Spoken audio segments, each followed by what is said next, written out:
Hello and welcome to the big picture. With about 26 months to go for his presidency to end, US President Barack Obama and his Democratic Party have suffered a major blow when they lost control of the US Senate.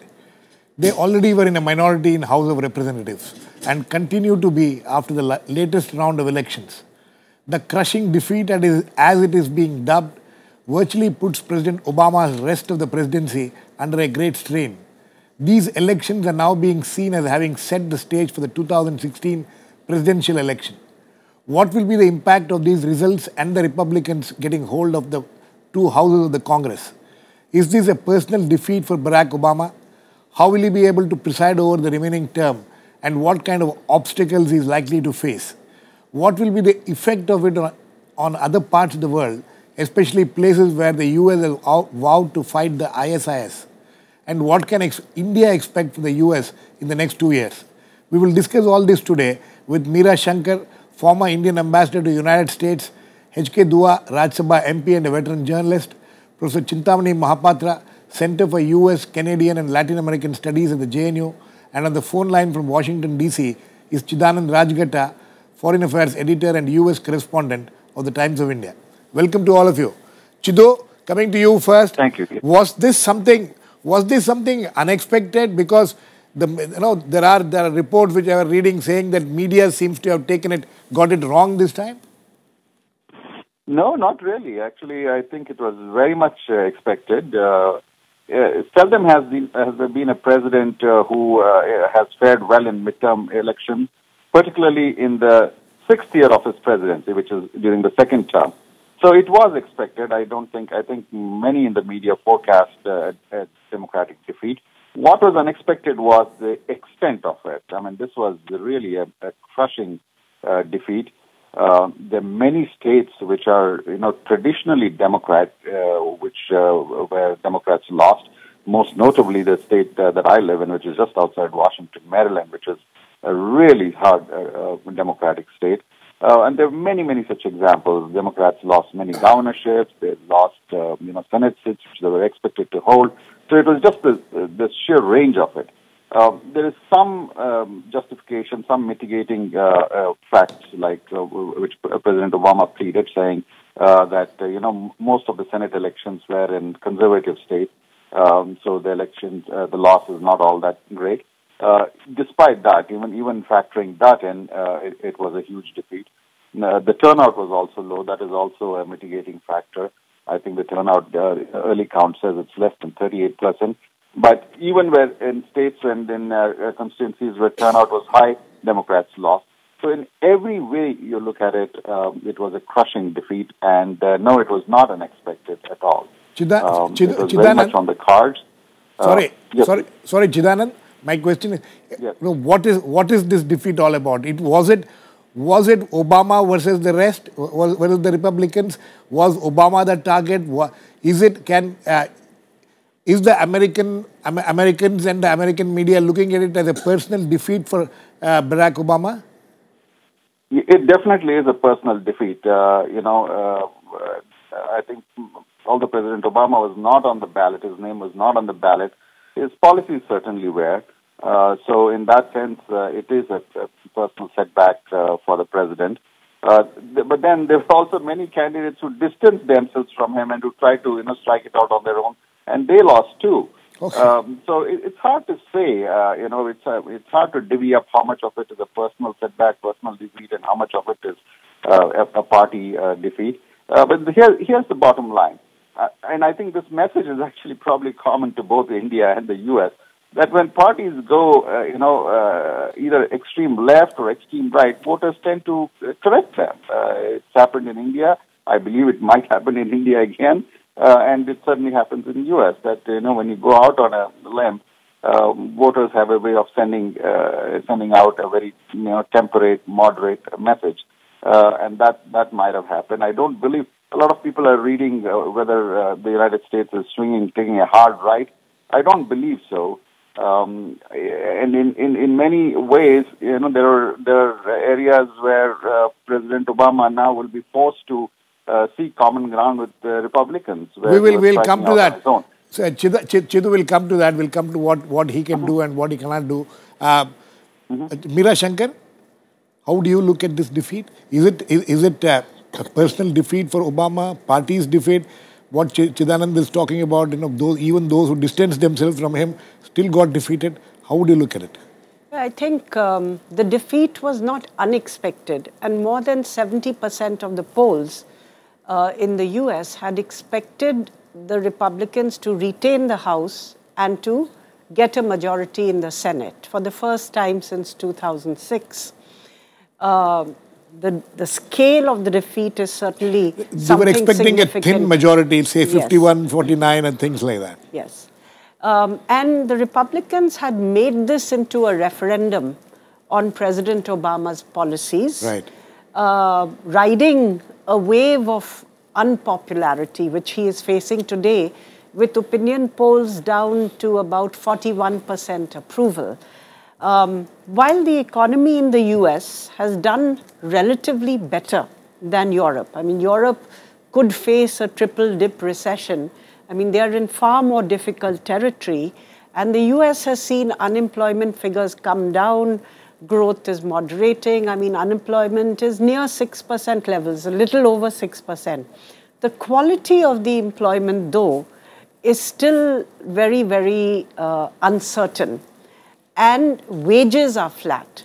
So while there is a recovery, and it's showing in the reduction of unemployment figures, the recovery is not yet robust enough to make people feel that they are better off today than they were before 2008. So that certainly plays into the consciousness. But there was also a bunching of 2-3 international crises which the Republicans played upon, and that actually aroused anxiety. One was criticism of the White House's handling of the Ebola crisis, with infection coming back to the US and so on.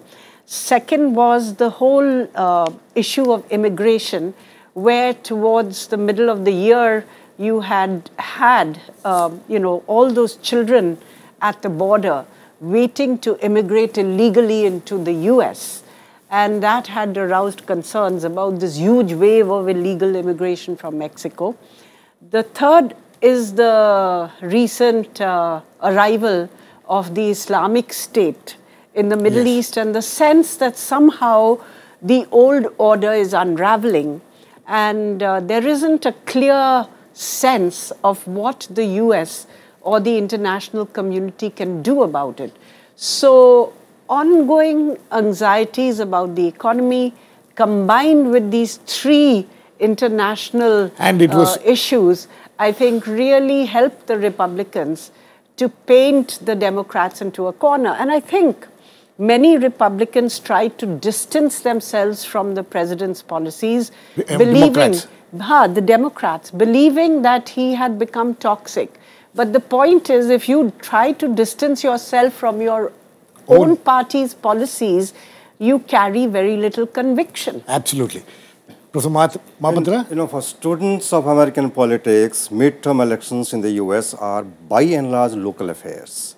In the United States, only one election is known as national election, that is presidential election. This is what we in India also say when by-election results come, these are local affairs. No, that is true. But congressional elections are by and large local affairs because there is only one national election in the USA, that is presidential election, the rest are all local.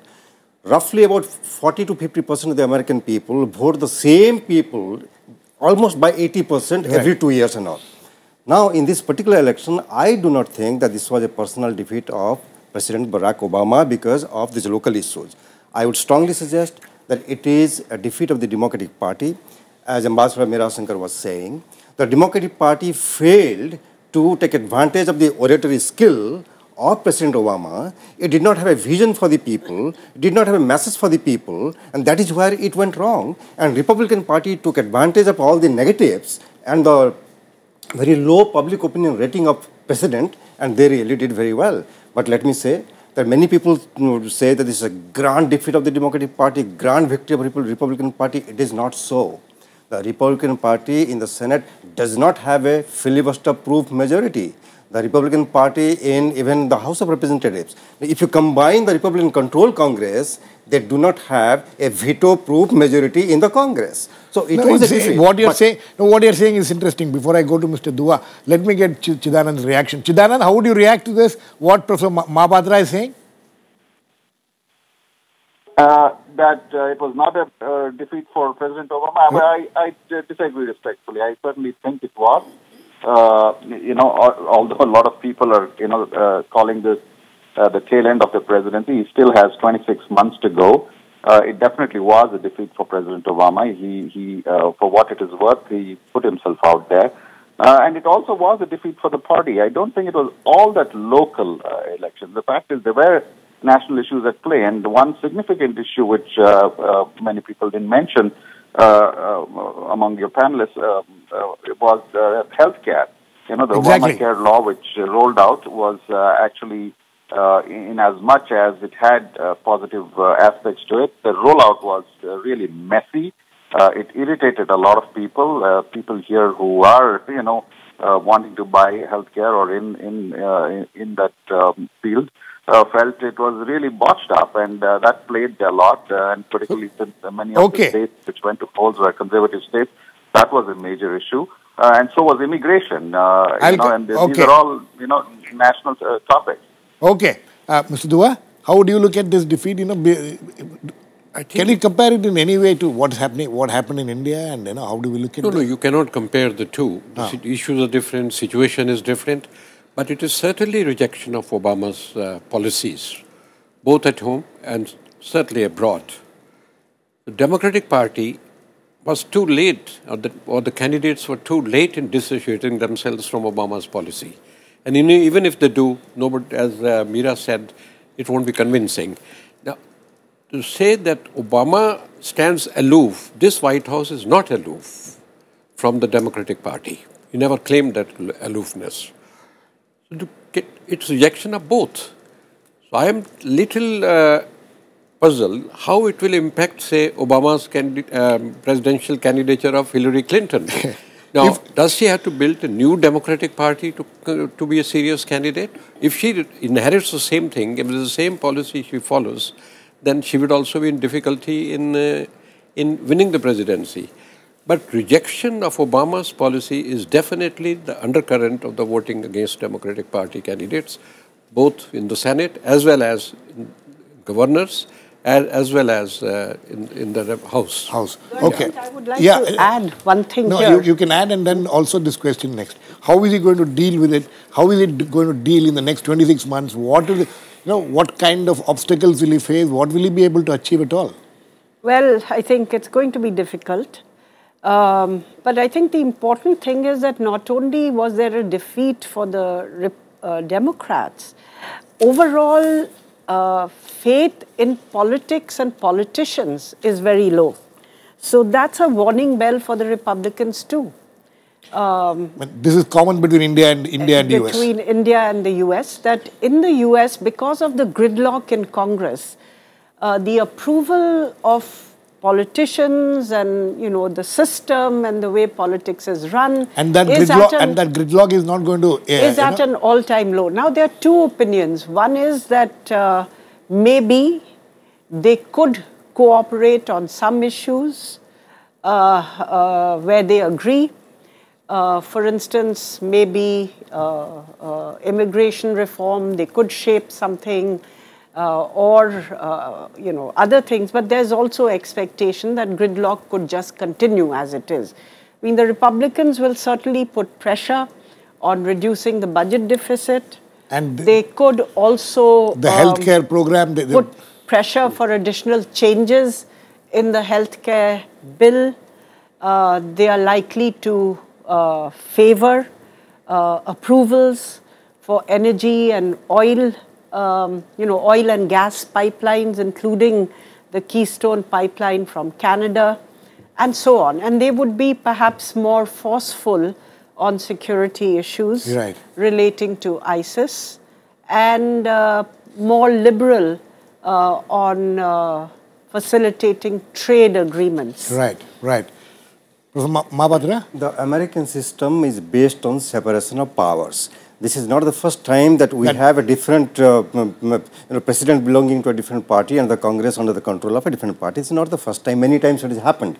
In fact, I would argue that large number of Democratic Party members do not agree with President Obama on very many issues, and the House of Representatives was already under the control of the Republican Party. There was a thin majority of this Democratic Party in the Senate. So this political gridlock that we are talking about, it was already there. Right. And this election is not going to drastically change that system. Rather, I would say that on certain issues, the Republican Party will facilitate Obama's agenda.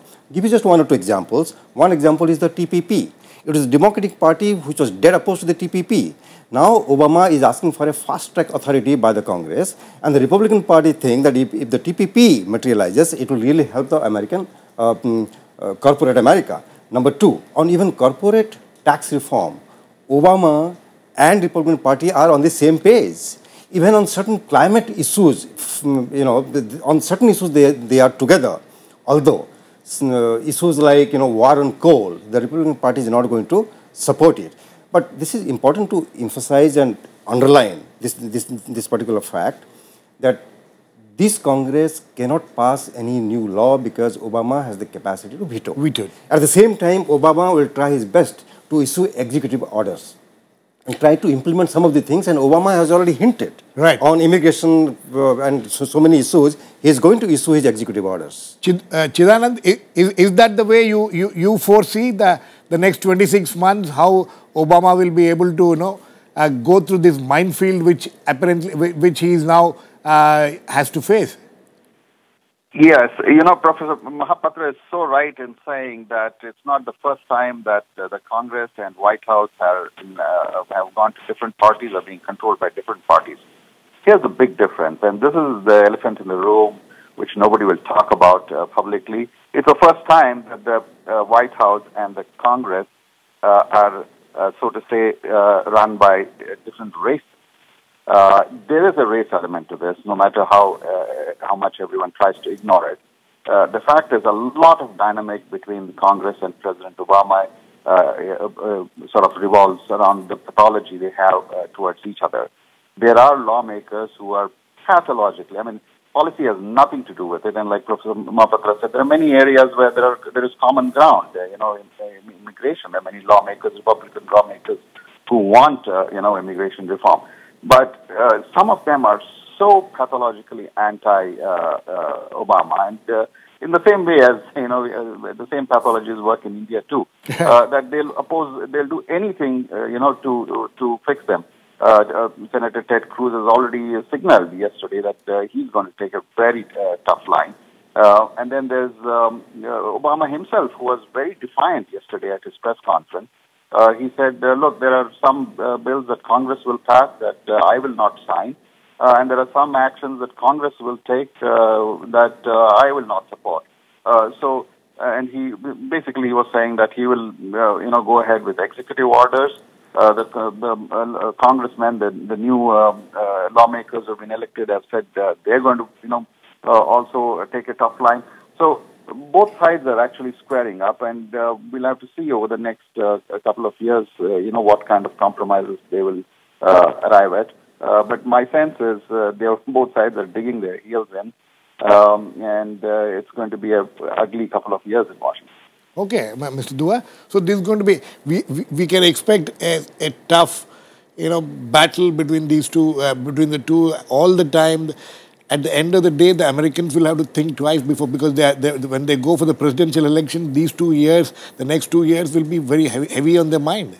They will be very heavy on the mind, but I don't think Republicans will be in any compromising mood with President Obama, whose presidency has been dented in this election.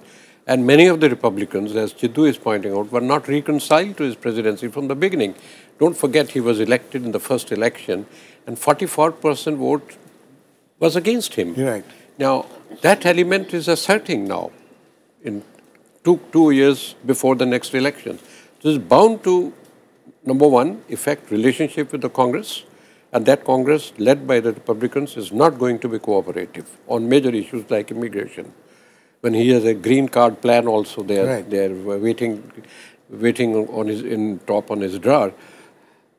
On Ebola, as Meera pointed out, is definitely a matter of concern for the Americans. And handling of foreign policy was an issue even in the state elections. And it will only get worse in the coming days. Meera, Shankar, my question, coming to India, India has been looking up to to revive the relationship with the United States. There have been efforts. The Indian Prime Minister was there. Now, how do you look at this? Will the president be interested in carrying on, continuing, or strengthening the relations, or will he be too busy, occupied, trying to fight his own battles? Well, I think one field where the president would have the ability to shape his own agenda is the field of foreign policy, because that falls squarely within the authority of the president. And there are many voices in the US advising that if President Obama wants to salvage his record as a president, then he needs to focus on the foreign policy side. A nuclear deal with Iran, for instance. Right. Maybe, resetting relations with Russia on a more even footing. I mean, there are things which he could do which would help to reshape, in a sense, his agenda. For the 2016 presidential election, it's a long way off. Right. And then at the same time, you'll have another set of congressional elections. So what the shape of that is going to be, I don't know. And a lot depends on the personalities and their programs, how they put forward their agenda at the time. So I don't see this as necessarily reflecting on the 2016 elections. It's no, but too early as far as say. India is concerned, what can India expect now? I would say continuity. India could expect continuity. The Republicans have supported a stronger relationship with India, but they've also been amongst the strongest backers of Pakistan. Right. They would overall favor a more robust policy against Islamic militancy, and perhaps even in terms of striking a more balanced geopolitical equilibrium in Asia. I think the Republicans would probably be more forceful in that area. And if you get an impetus or some kind of a foreign policy push from the Republicans, which Obama doesn't disagree with, then, he could be expected to go ahead there. But yes, on Iran and other issues, he would find difficulty because the Congress could oppose him. Okay. Israel and Saudi Arabia have been very opposed to a deal with Iran, and the conditions that a Congress might set for waiver of sanctions, which would need congressional approval, could make things difficult for him. Okay. I have a feeling on this point that Republicans are bound to fight a war of attrition with Obama's presidency hereafter. And that is possibly one of their hopes getting back into... Would that affect India in the sense that, would that affect some of the plans which we have for what we have with the United States? Immediately, would it hamper Obama in continuing or carrying on some of the things which was agreed upon recently? Meera has been there as our ambassador, illustrious ambassador. But I have a feeling Obama has been cold towards India. And Republicans have been better for India, whether we like their policies or not at home. He may become colder after this. Professor Mahapatra? By and large, on foreign policy issue, there is a consensus in the United States. When it comes to the issues of national security and threat to the nation, or even foreign policy, adventures abroad, Congress and the President are on the same page by and large. Because the President is the chief diplomat, he is the commander-in-chief, he leads and Congress listens, because so many things happen privately and not publicly through the media. That is why I don't see any major change in the foreign policy matters. Obama wants a pivot to Asia. Republicans are going to support it. Obama has asked the Congress for some kind of authority to use force against ISIS. I think Republican-dominated Congress will support him. Rather, he would like the President to be more forceful and provide the leadership to the world. The thing that people around the world think is a divided America, a divided house, and they have no guts now to play the role of a superpower. Now, if Obama really wants to do something, then Republican Party is not going to bring the hurdle. As far as India is concerned, let me remind you The paradigm shift in Indo-US relationship took place when President Bill Clinton visited towards the fag end of his career to India. That was the beginning. And when the Republican person, George Bush, became the president, he did not say no to Obama, no to Clinton. He carried it forward. Then Obama comes to power. He wanted to walk quite a few miles. The complicated issues that we are seeing are going to be resolved, and that is actually work in progress. Difficulties are there, but continuity will remain. Actually, there are some foreign policy issues on which there is disagreement between the Republicans and the Democrats. Particularly, for instance, Iraq. You know, whether, say, the withdrawal of all forces from Iraq. Yes. The Republicans wanted, you know, it to be based on an assessment-led. So that is going to be a challenge for him as far as this thing. Let me get Chidananda. Chidananda, how would you look at this entire scenario as far as India and US is concerned? Do you know, in the present state of which Obama is in?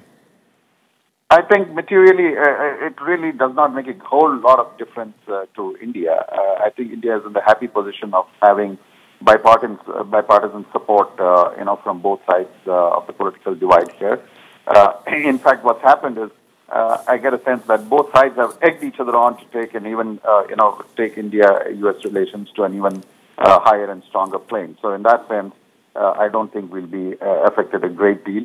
As I think Ambassador Meera Shankar pointed out, the Republicans have tended to be a little softer on Pakistan, but even that has changed over a period of years. So I think I don't think India needs to be overly concerned.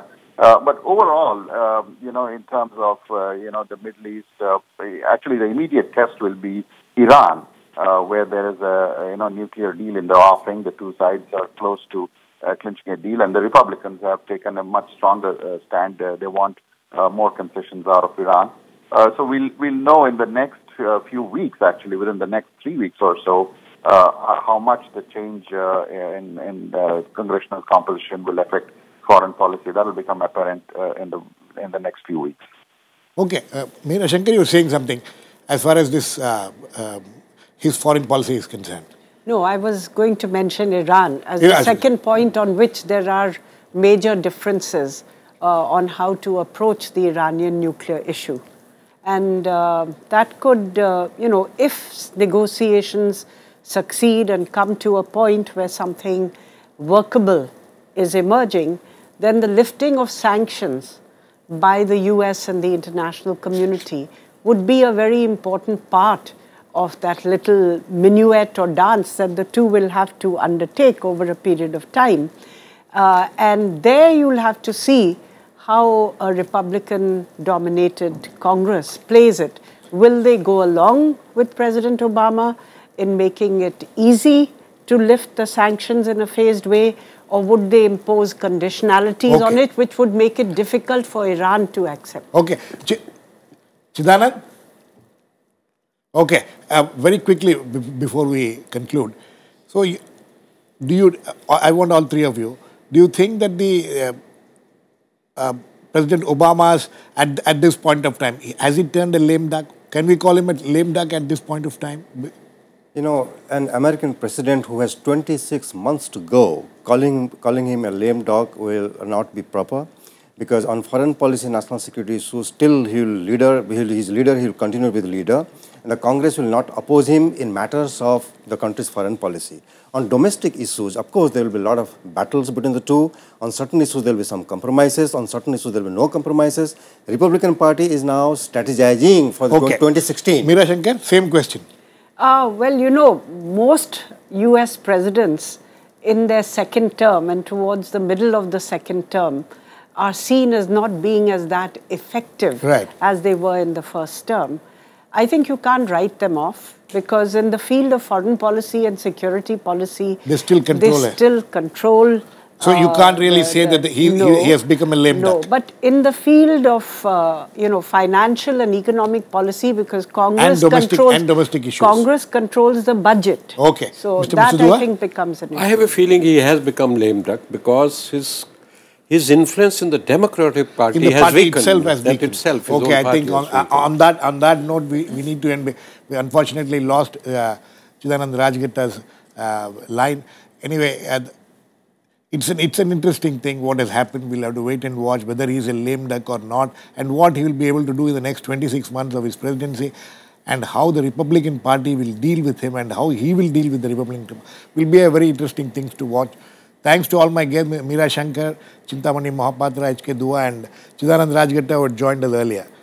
Please keep watching. We'll come back with another issue of the big picture same time tomorrow.